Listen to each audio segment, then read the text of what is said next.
¿De dónde sacan esas informaciones? ¿De qué lugar extraen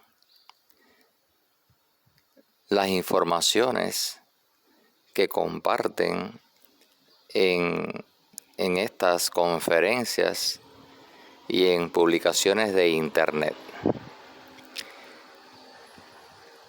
Cada día surgen nuevos ponentes,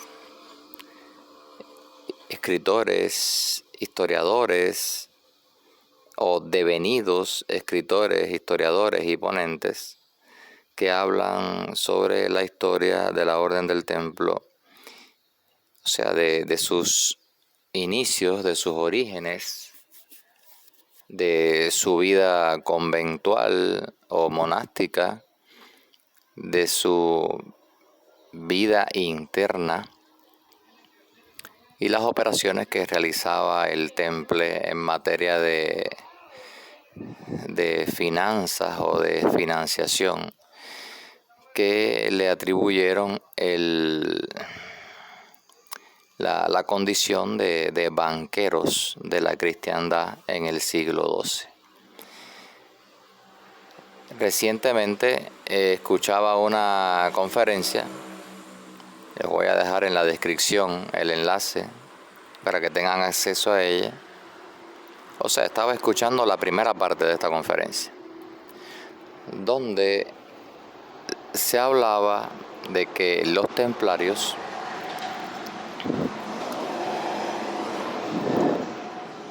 no vinieron a América, que las naves, o sea, la flota del Temple no partió del puerto de La Rochelle o de otro puerto en Europa con rumbo a nuestra América. Y también que el tesoro templario, o sea, las finanzas que tenía el Temple, la tesorería, cayó en manos del rey francés Felipe IV, apodado el Hermoso,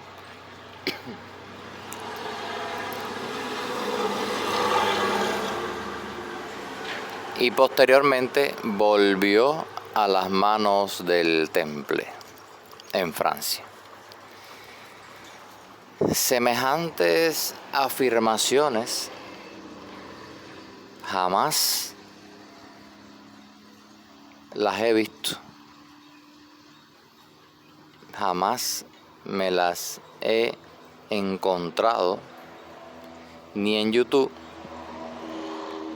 ni en algún otro texto o documento publicado o escrito, ni en Facebook, o sea, en ninguna red social. Y uno se pregunta, después de leer tantos libros, estudiarse tantos documentos, uno se pregunta, ¿de dónde salen todas esas informaciones?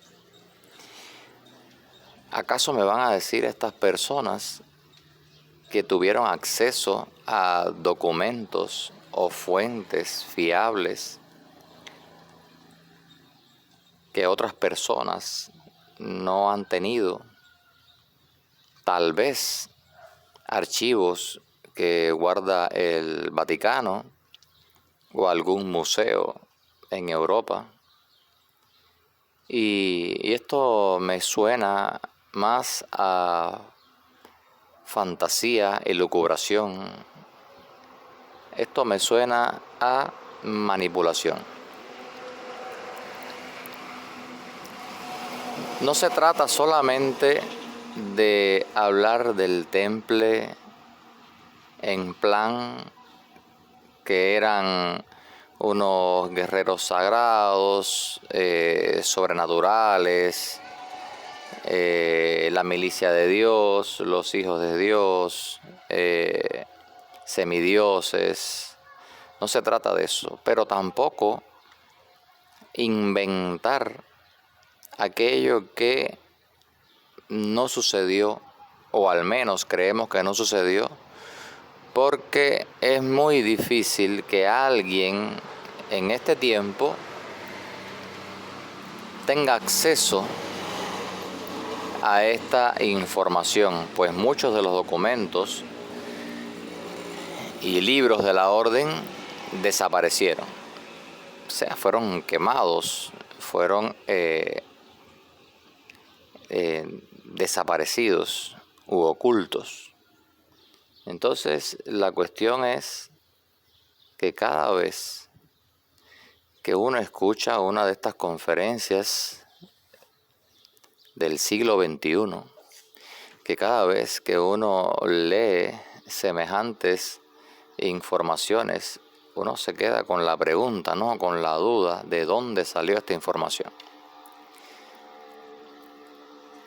Porque de todos los libros y documentos que he leído, claro, no podemos decir tampoco que son una fuente fiable, pero muchos autores coinciden o convergen en esto. No he encontrado ni una sola vez que el rey de Francia se hiciera con los bienes de la orden, con la tesorería de la orden en París, y tampoco he leído o escuchado que la flota del Temple no viniera hasta América. Porque de no ser así, ¿a dónde fue? Porque no se encontró, nadie supo de ella, y los templarios tenían una flota numerosa. No consta en ningún libro o escrito que fuese a parar a Jerusalén o al Cairo en Egipto. Consta que algunos templarios viajaron a Escocia y ayudaron al rey de Escocia, Robert de Bruce, en su querella contra los ingleses. Consta en los libros, en los documentos, que los templarios estuvieron en América, porque en aquel entonces no había plata en Europa, o existía muy poca. Sin embargo, ellos tenían mucha plata. Y es conocido por muchos que América era una región muy rica en plata. Consta de igual forma que hay vestigios, que hay hallazgos relacionados con el Temple en América. Claro que no todo es cierto. Muchas de estas cosas son una burda manipulación o invención humana. Pero lo que sí dudo, o sea, pongo en duda en todos mis años de estudio, es que la orden, que la flota del Temple nunca zarpara de Europa con rumbo a América. Como también pongo en duda que el rey de Francia se hiciera con el tesoro,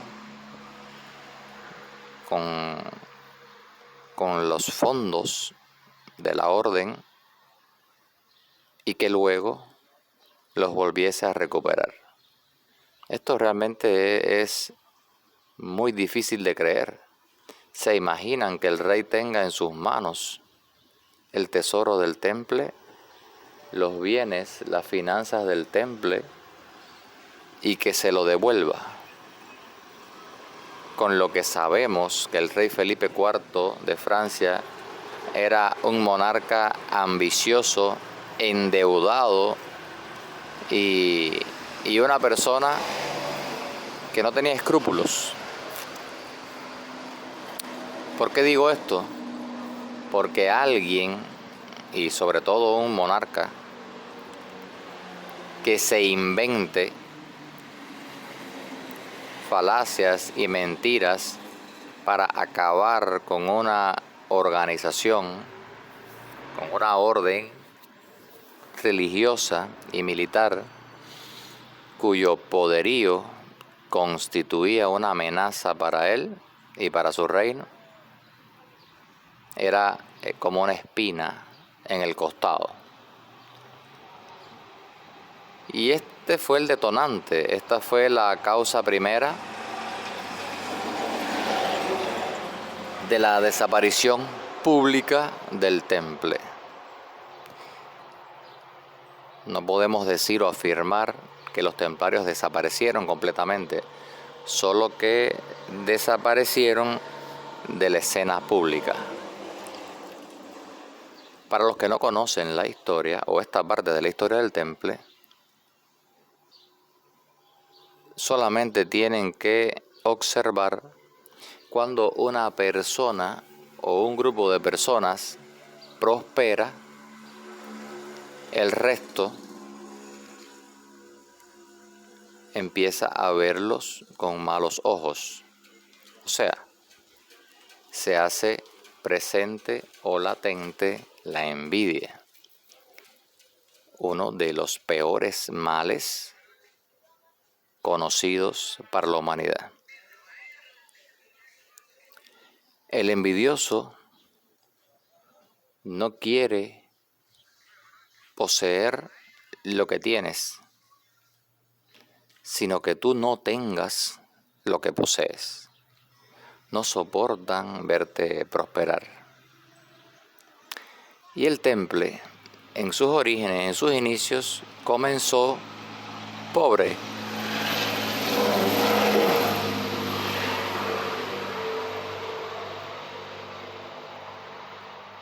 Comenzó humilde, pues uno de sus votos precisamente era la pobreza. Luego la castidad y la obediencia. La obediencia haciendo referencia a la disciplina, al rigor militar de la orden. Entonces, eran caballeros, eran guerreros, eran militares de la época, devotos, o sea, con una fe, con una creencia que les permitía sobrellevar la carga física como sucede en la época moderna. Que para llevar la carga física que llevamos es necesario tener fe y esperanza. La castidad, obviamente, se debía al hecho de que los caballeros templarios profesos, los que vivían en la casa del temple, no podían estar casados, no podían tener relaciones con mujeres, según nos cuenta su regla y algunas historias, algunos escritos de la época. Algunos escritos por muchos autores.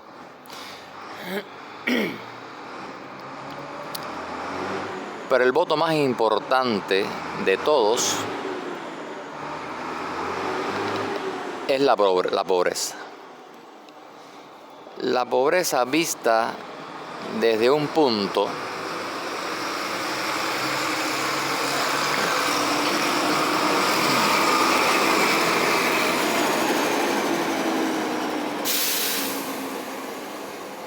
Vamos a esperar que pase ese camión, ese vehículo para continuar. La pobreza vista desde un punto, desde una perspectiva real, no imaginaria. Los pobres compañeros de Cristo, que no del templo de Salomón, porque entonces lo que existía eran las ruinas del templo de Herodes. El templo de Salomón había sido destruido años antes. No eran ricos, no eran millonarios. Eran nobles, eran caballeros que no tenían dinero.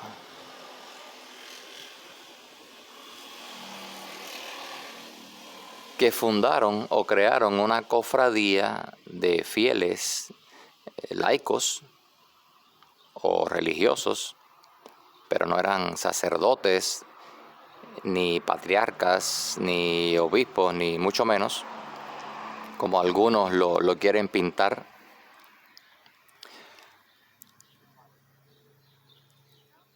Que vivían en una total humildad o austeridad, que era la base de la orden, la base del temple.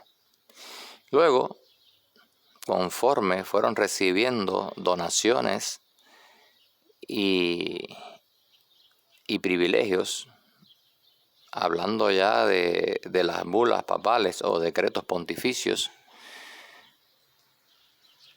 la orden prosperó.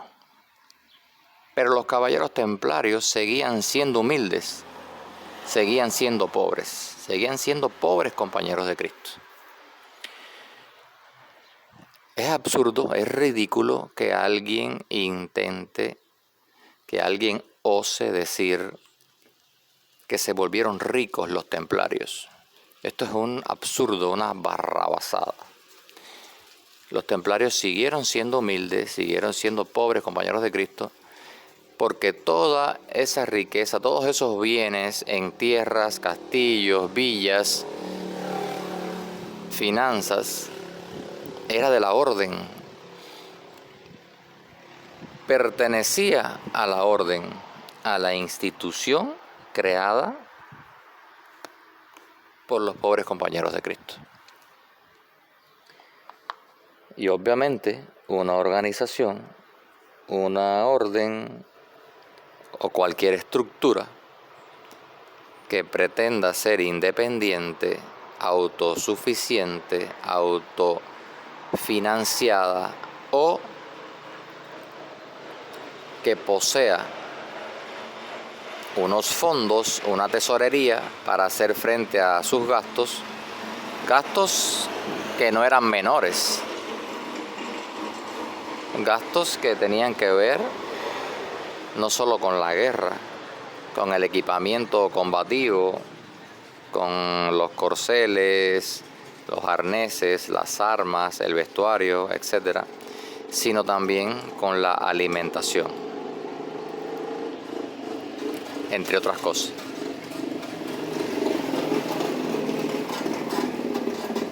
Una organización de esta índole, de este tipo, no puede ser pobre o carecer de fondos de por vida. Se necesita dinero para todo en este mundo. Desde que se inventó el dinero, desde que se inventó la moneda, todo tiene un precio. Y digo que todo tiene un precio porque armar o vestir a un caballero no era barato, ni antes ni hoy. Imagínense que en mi país, en mi región, un sastre me cobraba 9,000 pesos por hacer un manto, una capa blanca de satín o satén, como lo llaman algunos.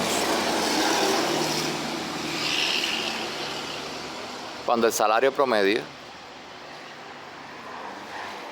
de un trabajador aquí ronda sobre los 3,000 pesos. Algunos incluso menos. ¿Se imaginan pagar 9,000 pesos por una capa o un manto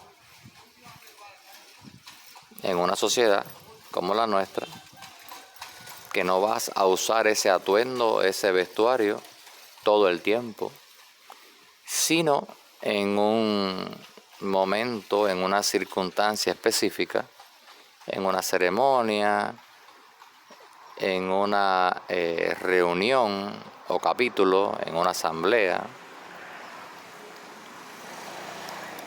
Y eso para no hablar de las armas. Una espada cuesta, ya ustedes saben. No se los voy ni a comentar porque los precios están allí en internet, en las tiendas virtuales y en las propias tiendas físicas donde se venden estos artículos. Entonces, armar o investir un caballero nunca fue algo barato. Por tanto, la orden tenía y debe tener fondos, debe tener recursos, también para construir o edificar una sede, un convento, un monasterio, etc. Hubo asentamientos o villas templarias, sobre todo en la península ibérica, donde los pobres compañeros de Cristo hacían sus vidas como caballeros devotos y guerreros que luchaban a favor de la cristiandad. No de la Iglesia Católica Romana o del Papa, como se ha dicho en muchas ocasiones.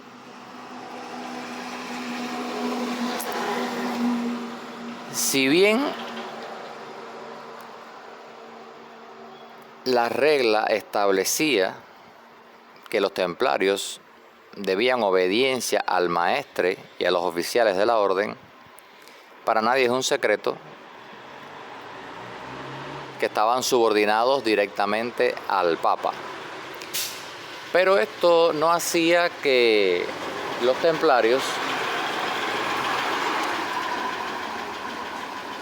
estuviesen solo al servicio de la Iglesia Católica Romana, porque muchos señores, condes, varones, reyes incluso, contrataban los servicios de la Orden del Templo para defender sus fronteras, sus castillos, sus territorios. Entonces no estamos hablando solamente de una cofradía, de una orden de caballeros que movía a su antojo el Papa. Cual peones en un tablero de ajedrez. Hay muchas cuestiones inherentes al temple, a la orden de los caballeros templarios, que se tergiversan, que se manipulan, y eso hace que existan muchas personas ignorantes de lo que realmente fue la orden de los pobres compañeros de Cristo y de lo que hoy es la orden del templo, derivada en varias organizaciones o asociaciones por todo el mundo que se ocupan en su mayoría de mantener vivos los valores del temple medieval, la ayuda al prójimo o a los más necesitados y la preservación de las tradiciones templarias.